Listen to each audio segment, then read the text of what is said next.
तो प्यारे साथियों, जैसे कि आप लोगों को पता है, हमारे भारत देश में तथागत बुद्ध के जितने भी अवशेष मिलते हैं उसको नष्ट करने में हमेशा लगा रहते हैं। क्योंकि सभी को पता है ये देश बुद्ध के नाम से हमेशा मशहूर है और मशहूर रहेगी। जिन लोगों को बुद्ध से दिक्कत है उन लोगों को मेरे ख्याल से जो हमारे हिस्ट्री है उसके बारे में ठीक से एक बार पढ़ लेना चाहिए।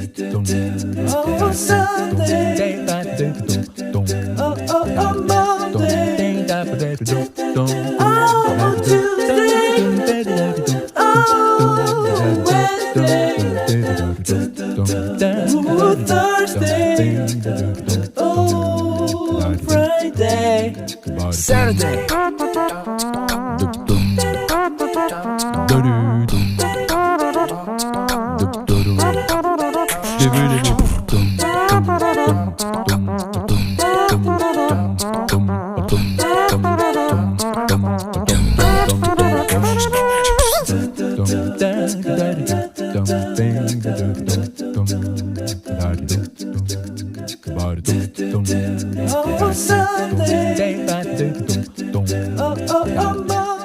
नमो बुद्धाय।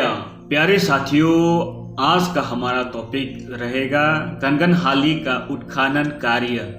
तो कंगनहाली में क्या क्या पाए गए हैं इसके विषय में हम चर्चा करेंगे, और जिन लोगों को ऐसा लगता है प्रो बुद्धों की एविडेंस नहीं मिलते हैं उसके लिए भी ये वीडियो बहुत ही महत्वपूर्ण होने वाले हैं। तो अंत तक बने रहिए।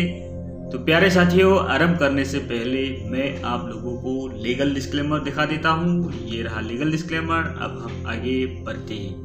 कंगनहाली आधुनिक कर्नाटक के कलबुर्गी जिले के चित्तापुर तहसील के सन्नती नामक स्थल के 3 किलोमीटर की दूरी पर स्थित एक प्राचीन बौद्ध स्थल है। भारतीय पुरातत्व सर्वेक्षण विभाग के द्वारा कंगनहाली में 2 बार उत्खनन कार्य किया गया। पहला उत्खनन कार्य 1994 से 1998 के मध्य किया गया, जिसमें एक विशाल स्तूप के अवशेष और चैत्य के अवशेष, स्तंभ, रेलिंग के टुकड़े, भगवान बुद्ध के पद चिन्ह, यक्षों की मूर्तियां, बुद्ध की 4 मूर्तियां, 145 छोटे बड़े शिलालेख, अशोक की मूर्ति और सातवाहन राजाओं की मूर्तियां आदि प्राप्त हुई थी। भारतीय पुरातत्व सर्वेक्षण विभाग के द्वारा दूसरा उत्खनन कार्य 2000 से 2002 के दौरान किया गया था, जिसमें कुछ खंडहर, एक मध्य का हिस्सा, सातवाहन राजाओं की सिक्के तथा राजा अशोक की एक पत्थर की मूर्ति भी प्राप्त हुई थी। पुरातत्व सर्वेक्षण विभाग द्वारा कंगनहाली में उत्खनन के दौरान धम्मलिपि में एक शिलालेख भी प्राप्त हुआ था, जिसमें राजा अशोक का नाम रान्यो अशोक लिखा हुआ था। तो प्यारे साथियों, जैसे कि सम्राट अशोक का नाम बहुत ही शिलालेखों में पाए जाते हैं, हो सकता है सभी शिलालेखों में उसका नाम अलग से लिखा हुआ हो, लेकिन जो कंगनहाली जो कर्नाटक में है यहाँ में भी पाए गए हैं, एक शिलालेख पाए गए हैं, लेकिन यहाँ में उसका नाम क्या लिखा है, रान्यो अशोक, है कि नहीं। कंगनहाली से प्राप्त मूर्तियों में मौर्य वंश के राजा अशोक को उनकी 2 पत्नियों के साथ दिखाया गया है, जिससे अशोक की मूर्तियों की पहचान स्पष्ट रूप से हुई। कंगनहाली से प्राप्त हुई अशोक की मूर्ति एक ऐतिहासिक प्रमाण है जो अशोक की छवि या आकृति को दर्शाती हैं। तो क्या क्या पाए गए हैं आप लोग सुन चुके हैं, है कि नहीं? तो प्यारे साथियों आगे बढ़ते हैं। कंगनहाली से सातवाहन राजाओं का एक शिलालेख स्तूप से ऊपरी हिस्से से प्राप्त हुआ था, जो वशिष्ठिपुत्र श्री सिमुख सातवाहन के 16वें वर्ष का है। इस शिलालेख पर प्राकृत भाषा में रानो श्री सिमुख सातवाहनसा लिखा था या लिखा है। एक अन्य शिलालेख पर प्राकृत भाषा में लिखा है रानो श्री सिमुको सातवाहनो नगराय शाखा धम्मो लिखा है। यह शिलालेख सातवाहन राजा सिमुक का है, जो कंगनहाली से प्राप्त हुआ था। राजा सिमुक के इस शिलालेख से ये निश्चित होता है कि वो मौर्यों की उत्तराधिकारी और भगवान बुद्ध के धम्म को प्रिय मानने वाले राजा थे, क्योंकि शिलालेख की आखिरी पंक्ति में सखा धम्मो लिखा है, जिसका अर्थ होता है धम्म का प्रिय। जो इतिहासकार मानते हैं कि सातवाहन राजा मौर्य राजाओं के उत्तराधिकारी थे, उसकी बात यहाँ से सच होता है, क्योंकि कंगनहाली से प्राप्त हुए सिमुख के शिलालेख में रानो सिमुख लिखा हुआ है और अशोक के लिए भी रानो अशोक लिखा हुआ है, जो ये दर्शाता है कि सातवाहन राजा मौर्य के वंश थे। भारतीय पुरातत्व सर्वेक्षण के द्वारा कंगनहाली में हुए उत्खनन से प्राप्त हुए अवशेषों से उनका समय पहली शताब्दी ईसा पूर्व से तीसरी शताब्दी ईस्वी माना गया है। कंगनहाली की खुदाई में भारतीय पुरातत्व सर्वेक्षण विभाग को जो स्तूप प्राप्त हुआ था वह पहली शताब्दी ईसा पूर्व का है। कंगनहाली से जो स्तूप प्राप्त हुआ है उसे हामा चैत्य कहा जाता था। हामा चैत्य का अर्थ होता है जहां पर बौद्ध भिक्षु ध्यान करते हो। कंगनहाली की खुदाई में रेलिंग, खंबे, मूर्तियां और जस्ते के 60 सिक्के प्राप्त हुए थे, जिन पर सातवाहन राजाओं के नाम, दानदाताओं के नाम, व्यापारियों के नाम और बौद्ध भिक्षुओं के नाम अंकित है। तो ये रहा कुछ जानकारी। आप लोगों को मैं कुछ तस्वीर दिखाने वाला हूँ। इन तस्वीरों को आप देखकर ये बताइए कि ये किसका है। तो जिन लोगों को ऐसा लगता है कि प्रो बुद्धों की एविडेंस नहीं मिलते हैं, मैं आप लोगों को ये 10 तस्वीर दिखा रहा हूं। आप लोग खुद देखिए, है कि नहीं? ये किसका है आप लोगों को दिख सकता है। ये बुद्ध से पहले।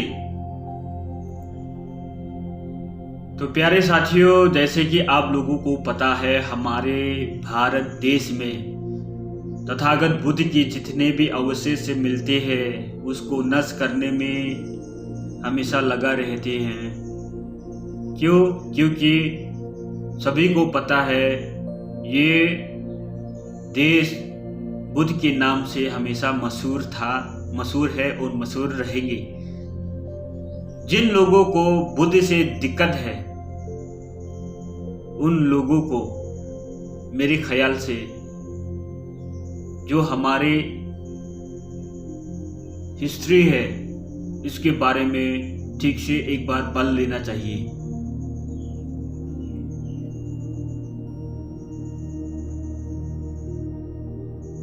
क्यों? क्योंकि हमारे जो देश का धरोहर है वो तथागत बुद्ध है।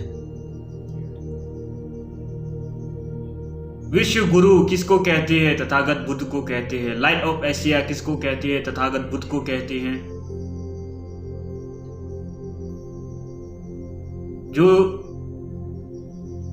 बड़े उद्योगपति है जब विदेशों में जाते हैं तो क्या कहते हैं? बुद्ध की धरती से आया हूं।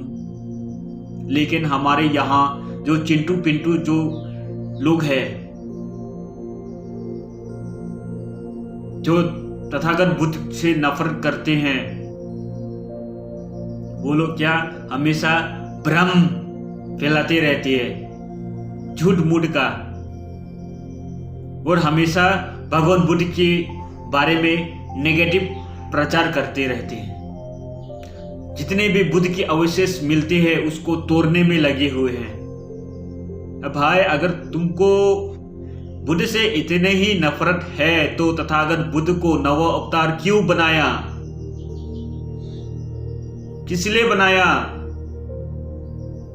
और अगर तुमको इतना बुद्ध से नफरत है तो बुद्ध की धरती पर क्यों हो? तुमको तो बुद्ध की धरती पर रहना ही नहीं चाहिए। इसलिए मैं हमेशा कहता रहता हूं कि हमको हमारे पूर्वज के बारे में पता होना चाहिए। जो हमारे इतिहास है उसके बारे में हमें बहुत जानकारी होना चाहिए। क्यों? नहीं तो आपको किसी न किसी प्रकार से भटकाने की कोशिश करेंगे। जो आपकी धरोहर है उसको नष्ट करने में लगे होंगे, आपको पता ही नहीं है। ऐसे ऐसे मीठी मीठी बातें करेंगे लेकिन पीछे से वही आपको चुरा घोंप देंगे। ऐसे होते हैं ब्राह्मणवाद। तो प्यारे साथियों, आपको भ्रमित नहीं होना चाहिए। आपको अपने इतिहास के बारे में बहुत अच्छी से एक बार पढ़ लेना चाहिए। आपका पूर्वज कौन है और हमारे देश किसके नाम से मशहूर है, और उत्खनन में किसके अवशेष मिलते हैं, कौन सत्य है और कौन काल्पनिक है,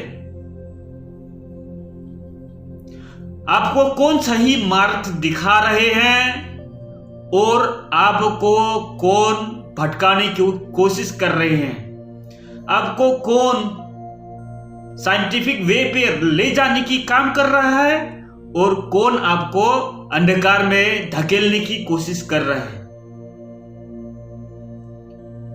इसको एक बार आप अपने विवेक से जानने की कोशिश करो।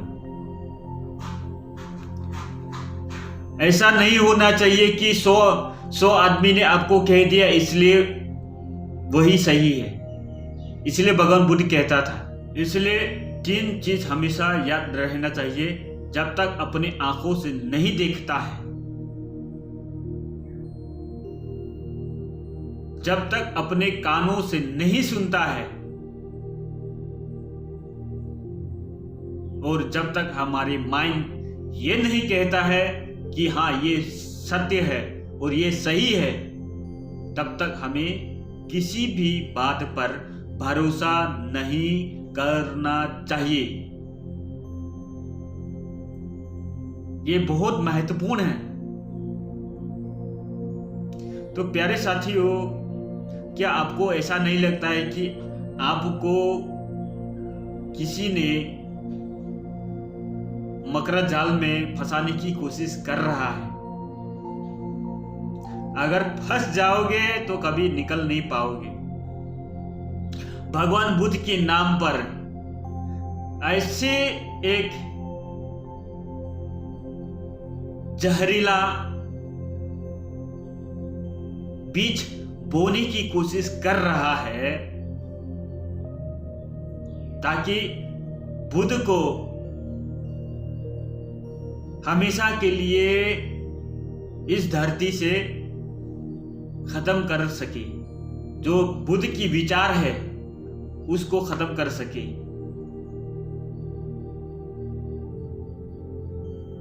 जो बुद्ध की विचार है वो कल्याणकारी है। जो बुद्ध की वाणी है वो हमेशा मिठास है। और जो बुद्ध का पद है वो हमेशा सुखदायक है। इसलिए जो लोग अपने जीवन में सुख शांति चाहते हैं, जो अपने जीवन में हमेशा आगे बढ़ना चाहते हैं, तो एक बार भगवान बुद्ध की विचार को पढ़ना चाहिए। इसलिए भगवान बुद्ध कहता था, अगर तुम्हारे गुरु ने भी कह दिया, अगर 100 आदमी ने कह दिया, अगर किसी बहुत नामचीन आदमी ने कह दिया, इसलिए मान नहीं लेना चाहिए जब तक आपका तर्क, आपका बुद्धि ये नहीं कहता है हाँ ये आपके लिए लाभदायक है, ये आपके लिए बहुत अच्छा है, तब तक आपको किसी की बहकावे में नहीं आना चाहिए। तो प्यारे साथियों, हमें किसी की मकरजाली में नहीं फंसना चाहिए। हमें किसी की कहे बातों पे, सुने सुनाए बातों पे विश्वास नहीं करना चाहिए। हमें क्या करना चाहिए? हमें तकसील, उन्होंने कहा, क्यों कहा, किस लिए कहा, अगर कहा है तो वो मेरे लिए क्या फायदा है, क्या सही है, क्या गलत है, इसके विषय में हमें तर्कसंगति, तकसील और हमेशा मानव होना चाहिए। हम कहते हैं ना, मानव होना चाहिए। आदमी तो है, देखता है आदमी की तरह, लेकिन आदमी है नहीं। आदमी होने के लिए जो आपका बुद्धि है, जो आपका आचरण है, जो आपका विचार है, बहुत अच्छा होना चाहिए। तभी आप एक आदमी या इंसान हम कह सकेंगे। अगर आपका जो विचार है, जो कर्म है, जो व्यवहार है, अगर आदमी की नहीं है तो आप आदमी की श्रेणी पर नहीं हैं। तो इसलिए प्यारे साथियों, हमें हमेशा क्या करना चाहिए? अपने माता पिता को, अपने भाई को, अपने बहन को हमेशा प्यार करना चाहिए। अपने जो अड़ोस पड़ोस है सभी के साथ मिलजुल कर रहना चाहिए। तो प्यारे साथियों, आजकल एक वर्ग ऐसा तैयार कर रहा है जो हम बोलते हैं ना, जो पॉइजन, वो तैयार कर रहा है। किस लिए? ताकि आप अपने पड़ोस के साथ कभी भी सुख शांति से ना रह सके। आप अपने भाई के साथ, बहन के साथ, माता पिता के साथ आप कभी भी सुखी नहीं रह सके। एक समय क्या था, एक समय में आप अपने पड़ोसी के साथ ही हमेशा घुल मिल कर रहते थे। आपकी पड़ोसी आपको बहुत भरोसा करते थे, आपके प्रति बहुत स्नेह, प्रेम, मैत्री थे आपके प्रति। लेकिन आज के समय में आपको आपके जो दिमाग है उसमें क्या भर दिया है? जहर भर दिया है। देखो, जो तुम्हारे पड़ोसी है, जब तुम सोते रहोगे तो आके तुम्हारे गला घोट देंगे। देखो, जो तुम्हारे भाई है वही तुम्हारे दुश्मन हो जाएंगे। क्यों? क्योंकि तुमको ज्यादा वो दिया, उसको वो कम दिया। इसलिए हमारे साथ आओ, हम तुम्हें ये देंगे, वो देंगे, ये करेंगे, वो करेंगे। तुमको अपने भाई से दूर करा रहे, तुमको अपने पड़ोसी से दूर करा रहे हैं। क्यों? क्योंकि तुमको हथियार बना सके तुम्हारे माध्यम से, ताकि वो जो उन्होंने जहर बोया है उसको ज्यादा से ज्यादा फैला सके। इसलिए आप लोगों को सोचना है, आपका समाज, आपका जो भविष्य है आपको तय करना है। जहर के साथ आपको खत्म होना है कि आपको प्रेम, मैत्री की ओर जाना है? क्या आपको कौन सा सही लगता है? किसी ने आपको चना के झाड़ पर चरा दिया है, अब भी चर गया है। अगर नहीं चरा होता तो आपका पड़ोसी जो है, आप क्यों उसको आप नफरत करते? आप चना की झाड़ पर चढ़ गए हो, इसलिए तो आप अपने पड़ोसी जो बचपन के समय में जो आपको हमेशा प्यार से कभी दूध, कभी दही, कभी खिचड़ी, विभिन्न प्रकार से आपको खिलाता था, आज क्या हो गया? आज उसी को आप नफरत करने लगे हुए।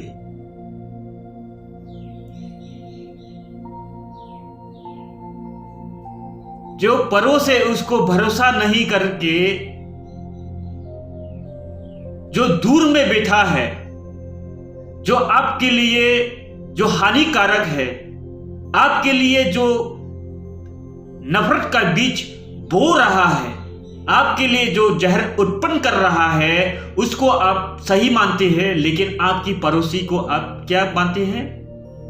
आप गद्दार मानते हैं। क्यों? क्योंकि अभी तक आप एक इंसान के रूप में नहीं हो, आप एक जानवर हो। अभी तक आप इंसान नहीं बने हो। इंसान का मतलब क्या? एक अच्छे व्यक्ति, एक इंसान, एक अच्छा मनुष्य। अगर आप इंसान होते तो आपकी जो पड़ोसी है उससे क्यों नफरत करते? यानी कि आप इंसान नहीं। इंसान के रूप में आप जहर हो, जहर। इस समाज के लिए, इस देश के लिए आप एक जहर हो, उसके अलावा आप कुछ नहीं हो। तो इसलिए आपका भविष्य आपके हाथ में है, आपका समाज आपके हाथ में है। आपको कैसा समाज चाहिए? एक हंसता खिलता समाज चाहिए या शमशान घाट की तरह आपको एक समाज चाहिए जिसमें मुर्दा ही दफन है? चीर कौवों की जो आवाजें हैं आपको गूंजते रहेंगी, ऐसे समाज चाहिए? या आप हंसता खिलता हुआ एक समाज चाहिए? ये आप पर निर्भर है। फिलहाल तो बस इतना तक, फिर नई वीडियो के साथ मुलाकात होंगे। तब तक के लिए नमो बुद्धाय।